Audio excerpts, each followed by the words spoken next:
नमस्ते दोस्तों, आशा है आप सब स्वस्थ और बहुत अच्छे होंगे। इस वीडियो में हम कुछ नया सीखेंगे।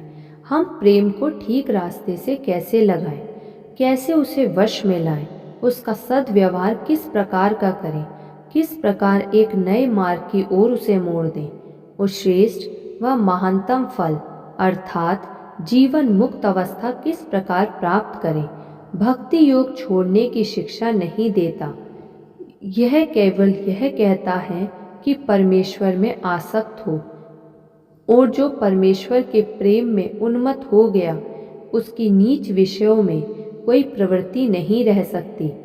भक्ति योग का रहस्य यह है कि मनुष्य के हृदय में जितने प्रकार की वासनाएं और भाव हैं उनमें से कोई भी अधम नहीं, उन्हें धीरे धीरे वश में लाकर उनको उत्तरोत्तर उच्च दिशा में उन्मुक्त करना होगा, जिससे अनंत परमेश्वर प्रमोद दिशा को प्राप्त हो जाए। उनकी सर्वोच्च दिशा है वह जो ईश्वर की ओर ले जाती है, और शेष सब दिशाएं भूखी हैं।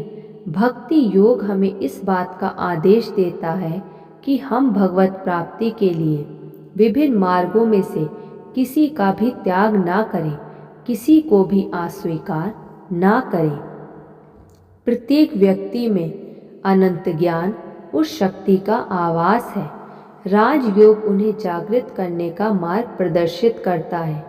मनुष्य के मन को एकाग्र कर उसे समाधि नाम वाली पूर्ण एकाग्रता की अवस्था में पहुंचा देना। स्वभाव से ही मानव मन चंचल है, वह एक क्षण भी किसी वस्तु पर ठहर नहीं सकता।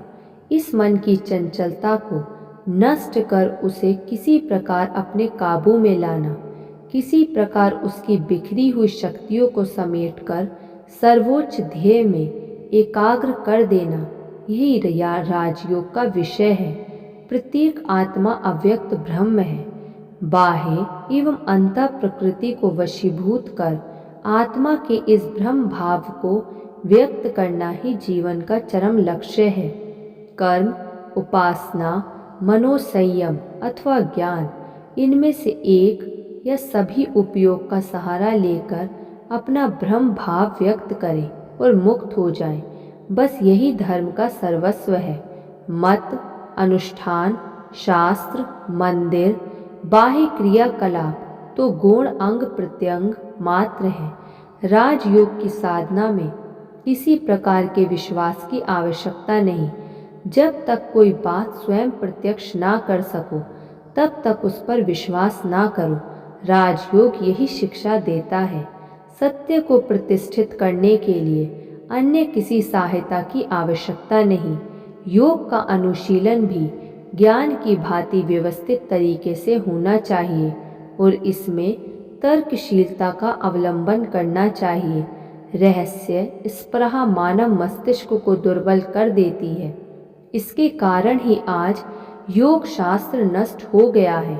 समाधि में प्रत्येक मनुष्य का, यही नहीं प्रत्येक प्राणी का अधिकार है। इसे निरंतर प्राणी से लेकर अत्यंत उन्नत देवता तक सभी कभी न कभी इस अवश्य को अवश्य प्राप्त होंगे, और जब किसी को यह अवस्था प्राप्त हो जाएगी तभी हम कहेंगे कि उसने यथार्थ धर्म की प्राप्ति की है। एकाग्रता समस्त ज्ञान का सार है, उसके बिना कुछ भी नहीं किया जा सकता। साधारण मनुष्य अपने विचार शक्ति का 90% अंश व्यर्थ कर देता है, इसलिए वह निरंतर भारी भूलें करता रहता है। प्रशिक्षित मनुष्य अथवा मन कभी कोई भूल नहीं करता। जब मन एकाग्र होता है और उसे पीछे मुड़कर स्वयं पर भी केंद्रित कर दिया जाता है तो हमारे भीतर जो भी है वह हमारा स्वामी ना रहकर हमारा दास बन जाता है। ज्ञान की प्राप्ति के लिए एकमात्र उपाय है एकाग्रता। रसायनज्ञ अपनी प्रयोगशाला में जाकर अपने मन की समस्त शक्तियों को केंद्रित करके जिन वस्तुओं का विश्लेषण करता है उन पर प्रयोग करता है और इस प्रकार उनके रहस्य जान लेता है। ज्योतिषी मन की समग्र शक्तियों को एकत्र करके दूरबीन के भीतर से आकाश में प्रक्षिप्त करता है और सूर्य, चंद्रमा व तारे अपने अपने रहस्य उसके निकट खोल देते हैं। एक बार स्वामी विवेकानंद जी ने घूमते हुए एक स्थान पर देखा कि कुछ युवक बंदूक के साथ निशानेबाजी का अभ्यास कर रहे थे। लक्ष्य भेदने के लिए उन्होंने कुछ दूरी पर अंडों के खोल लटकाए हुए थे।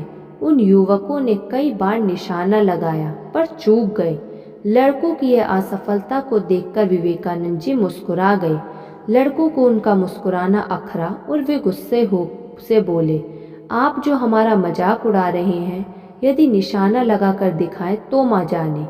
स्वामी जी ने कभी बंदूक पकड़ी भी ना थी, फिर भी पूर्ण निश्चय के साथ चुनौती स्वीकार कर बंदूक हाथ में थाम ली और पूछा कि कहाँ निशाना लगाना है। स्वामी जी ने उनके बताए हुए गोले पर फायर किया और उसे उड़ा दिया।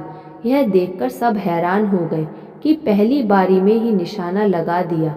उन्होंने इसका रहस्य पूछा तो विवेकानंद जी ने जवाब दिया, यह केवल मन की एकाग्रता का चमत्कार है। धन्यवाद। ऐसी और वीडियो सुनने के लिए आप इस चैनल को सब्सक्राइब कर लीजिए और इस वीडियो को लाइक कर दीजिए।